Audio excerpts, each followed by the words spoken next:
ప్రార్థించి ఆశించిన ఒక శాంతియుతమైన ఒక మంచి మార్గంలో ప్రయాణం చేసిన వ్యక్తి యొక్క మరణమును గురించి ఈ సమయంలో మా ఆత్మీయులు ప్రసాద్పేట ఏరియాలో దైవ పరిచర్య చేయించున్న మా సహోదరుడు షాలేవ్ ప్రార్థనా మందిర దైవజనుడు సచిన్ బాబు గారు వారి సందేశాన్ని క్లుప్తంగా మనకు అందిస్తారు.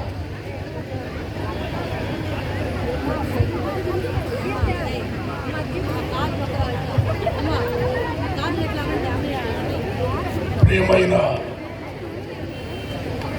హిందూ బంధువులారా, ముస్లిం సోదరులారా, క్రైస్తవ మిత్రులారా,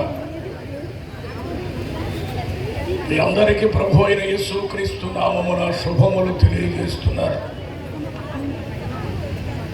ఇంతగా ర్యాలీ, ఇంత సమూహము ఇలాగున బయలుదేరి వచ్చి ఈ కార్యక్రమాన్ని జరిగిస్తున్నారు అంటే దానికి మూల కారకుడు ప్రవీణ్ పగడాలుగా దైవజనులు. వాస్తవానికి ప్రవీణ్ పగడాల గారు ఎవరో మనలో ఎవరు చాలామంది ప్రత్యక్షంగా చూడలేదు. కానీ ఆయనను చూడకపోయినా ఆయన జీవిత సాక్ష్యం, ఆయన వర్తమానాలు, ఆయన డిబేట్లు ఉభయ తెలుగు రాష్ట్రాలలో ప్రపంచంలో అనేక చోట్ల అనేక మంది చూసి అనేక మంది అసంఖ్యాకులైన ప్రజలు ఆయనకు అభిమానులయ్యారు. వాస్తవానికి ప్రవీణ్ పగడాల గారి యొక్క పుట్టుక, తండ్రి ముస్లిం, ఆయన తల్లి క్రైస్తవురాలు. ఒకవేళ మీరు అనుకుంటున్నారేమో ఆయన ఏదో క్రైస్తవులో పుట్టాడు. తండ్రి ముస్లిం అండి, తల్లి క్రైస్తవురాలు. వారికి జన్మించిన సంతానంలోని వ్యక్తే ప్రవీణ్ పగడాలుగా. కడప జిల్లాకు చెందినవాడు. ఆయన ప్రారంభ దశలో ఒక భయంకరమైన డ్రగ్గిస్ట్. ఆయన కత్తులతో, బాంబులతో, ఇక కడప జిల్లా రాజకీయాలంటే మనకు తెలుసు కదా, అందులో ఆరితేరిన వాడు.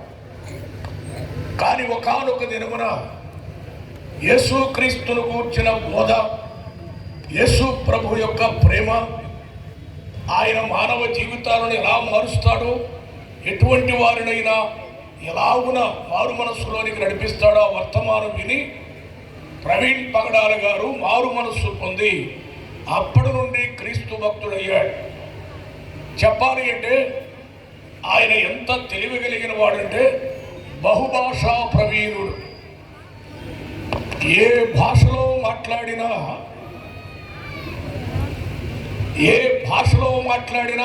మనం ఆ భాషలతో అదే మాట్లాడతాడు. ఆయన ఇంగ్లీష్ అనర్గళంగా మాట్లాడతాడు, హిందీలో ప్రసంగం చేస్తాడు. ఒక్క మాటలో చెప్పాలి అంటే ఆయన తెలివి. నార్త్ ఇండియాకు వెళ్ళినప్పుడు ఇండోర్లో ఒక్క నెలలో హిందీ నేర్చుకొని స్పీకర్ అయ్యాడు. ఆయన అంతటి మేధా సంపన్నుడు. ఆయన యేసుక్రీస్తు భక్తుడిగా మాత్రమే కాదు, సామాజిక సేవలో ఆరితేరినవాడు. హైదరాబాదులో ఆయనకు 2 సాఫ్ట్వేర్ కంపెనీలు సొంత ఉన్నాయి. కంపెనీలకు ఆయన CEO. అనేక మంది పేదలను, అనేక వర్గాల వారికి ఉద్యోగములు ఇచ్చినవాడు. ఆయనకు 2 కుమార్తెలు. కానీ ఆయన మనసు ఎంత మంచిదంటే అనాథులైన మిగతా ఆడపిల్లలను కూడా తన ఇంట చేర్చుకొని కూతుర్లతో సమానంగా చదివించి వివాహాలు జరిగించిన మహామనిషి ప్రవీణ్ పగడాలు గారు. పేదలకు కానీ, అనాథలకు కానీ, విధవరాళ్లకు కానీ త్యాగం చేయటంలో, వారిని పోషించడంలో అసమానుడైన మహానుభావుడు ప్రవీణ్ పగడాలు గారు. మీరు గమనించాలి, ఆయన బోధలు క్రీస్తు ప్రభు ప్రేమను ప్రపంచానికి చాటే బోధలు. ఎన్నడూ కూడా విప్లవానికి కానీ, ఉగ్రవాదానికి కానీ, ఆవేశానికి కానీ ఆయన లోనవ్వడు. మీరు ఆ బొమ్మలో చూడండి, ఆయన ఎప్పుడు నవ్వుతూనే ఉంటాడు. ఆయన ముఖంలోనే నవ్వుంటుంది. అది ప్రవీణ్ పగడాల గారి యొక్క శ్రేష్టమైన ముఖ వర్చస్సు. ఆయన కడగలమ్మకుంటారా కానీ నవ్వుతూ ఉంటాడు, నవ్వుతూనే సమాధానాలు ఇస్తుంటాడు. ఆయనంత ధైర్యం కలిగిన వాడంటే ఆయనకి 4 కార్లు ఉన్నాయి, చాలామంది పరివారు ఉన్నారు, కోటాన కోట్లు ఆస్తిపాస్తులు ఉన్నాయి.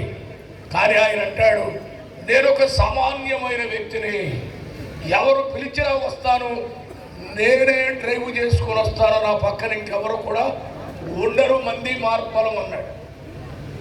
చూచారా అండి, అంత సింపుల్ సిటీ అంటే సామాన్యమైన జీవితాన్ని క్రీస్తు కొరకు గడిపిన వాడు ఆయన.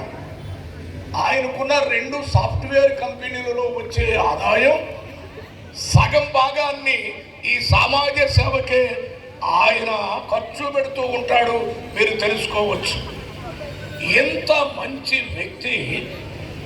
రాజమండ్రి దగ్గర మీటింగ్స్కు బుల్లెట్ బండి మీద వెళుతున్నాడు. నేను విమర్శలోకి వెళ్ళడం లేదు, కానీ సానుభూతిని గురించి మాట్లాడుతున్నాడు. మరి ఏమి జరిగిందో దేవునికి తెలియాలి, ఇన్వెస్ట్ చేసే వారికి తెలియాలి, ప్రభుత్వానికి తెలియాలి. వాస్తవానికి ఆయన శరీరము కానీ ఆయన పడిన విధానం చూస్తే హత్య చేసిన విధానం కనబడుతుంది. దీని మీద లక్షలాది మంది ప్రజలు ఇది తేల్చాలి, హత్య ఎవరు చేశారో, ఎందుకు చేశారు అని పట్టుబడుతున్నారు. రెండవది, ఒకవేళ యాక్సిడెంట్ అయితే ఎవరు చేశారు, యాక్సిడెంట్ ఎందుకు చేశారు, ఏ బండితో గుద్దారు, ఇలాంటి వాటిని ప్రభుత్వం త్వరగా తేల్చాలి. ఎందుకంటే ఈవేళ ప్రపంచం అట్టు